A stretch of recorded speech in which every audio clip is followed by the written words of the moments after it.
Well. Doesn't everything change and nothing changes whatsoever? So, even I've just noticed I don't have many videos on BMWs. They've always been one of my favourites. They're not bad cars, but this 1 Series has always been a problem. It's just a defect from day one. Keep it all up to date.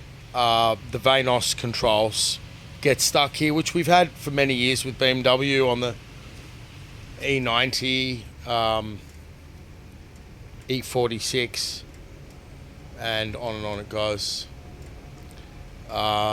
Anyway, I've got to wrap the video up. Someone's come in, but VANOS control faults. Keep your all up to date, or you will suffer. So I might continue this later as it's repaired.